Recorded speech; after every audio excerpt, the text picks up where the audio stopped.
Shalom Bapak dan saudara-saudari semua. Perkenalkan, nama saya Marlinda Tesalonika Uju dari kelas 2B. Pada saat ini saya akan memberikan tanggapan atau komentar saya mengenai eisegesis dan eksegesis. Pertama-tama saya akan memaparkan perbedaan dari eksegesis dan eisegesis. Eksegesis adalah eksposisi atau penjelasan suatu teks berdasarkan analisis yang cermat dan objektif. Kata eksegesis secara harafiah berarti menuntun keluar dari, yang artinya penafsir dituntun pada kesimpulannya dengan mengikuti teks. Sedangkan eisegesis yaitu merupakan interpretasi suatu bagian berdasarkan pembacaan subjektif dan non-analitis.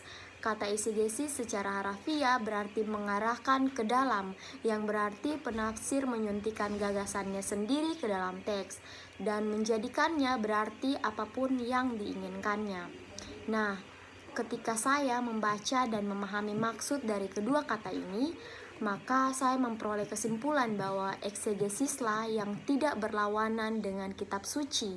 Karena secara tidak langsung, eksegesis berarti seorang penafsir harus memahami atau dengan kata lain menangkap maksud atau pesan yang didapat dari Alkitab ataupun dari teks-teks yang kita baca.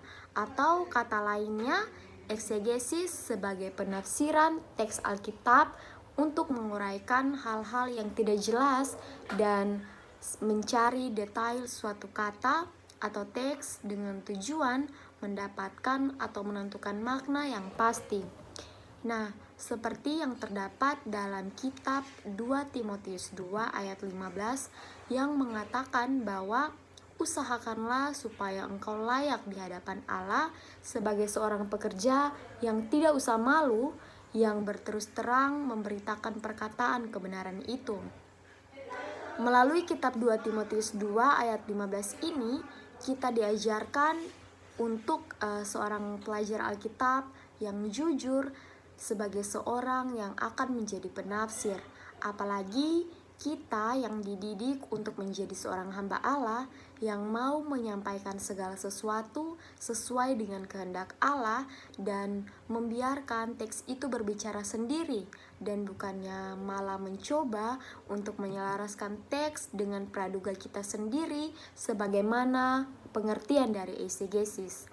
Dan melalui eksegesis ini memungkinkan dan dimungkinkan untuk setuju dengan Alkitab.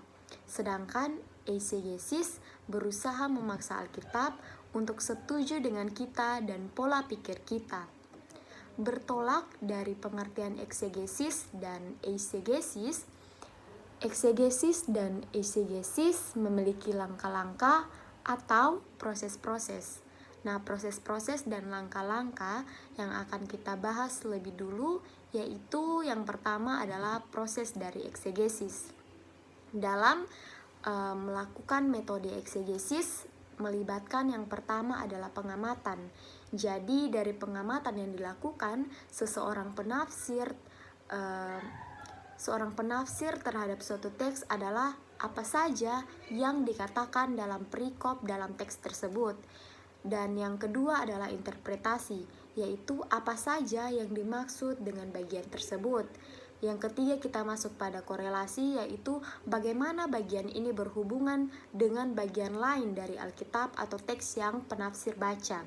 Dan yang keempat adalah penerapan, yaitu bagaimana seharusnya bagian ini mempengaruhi hidup saya. Sedangkan proses eisegesis melibatkan yang pertama imajinasi. Jadi ide apa yang ingin saya sampaikan. Yang kedua masuk pada eksplorasi, yaitu bagian kitab suci apa yang tampaknya cocok dengan ide saya. Dan yang ketiga adalah aplikasi. Aplikasi itu adalah apa maksud dari ide saya. Jadi saya memperhatikan dengan seksama dalam eisegesis tidak ada pemeriksa. Jadi saya memperhatikan dengan sesama dalam eisegesis tidak ada pemeriksaan kata-kata dalam teks atau hubungannya satu sama lain. Tidak ada referensi dengan bagian-bagian terkait dan tidak ada keinginan nyata untuk memahami makna sebenarnya. Yang dilakukan hanyalah memikirkan pendapat dan pemikiran sendiri dibanding dengan melihat dan menggali setiap makna yang didapat dari teks yang dapat berguna bagi kehidupan. Eisegesis hanyalah menggunakan kitab suci, yang mana kitab suci itu hanya berfungsi sebagai penyangga gagasan penafsir.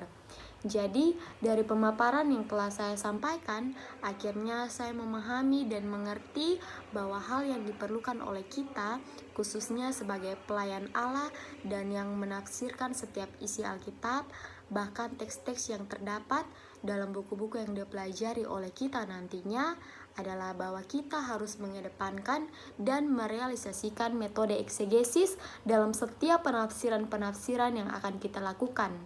Ini berarti yang harus kita lakukan adalah membawa keluar atau dalam artian menarik keluar makna dan maksud Allah dan kemudian menerapkannya dalam kehidupan kita, dan bukannya membawa maksud pikiran kita untuk dapat ditambahkan dan dimasukkan ke dalam Alkitab, karena hal tersebut adalah salah. Baik, Bapak dan saudara-saudari semua, demikian tanggapan dan komentar saya atas materi yang telah saya baca, kiranya dapat diterima dan dimengerti serta diterima oleh kita semua. Terima kasih dan shalom.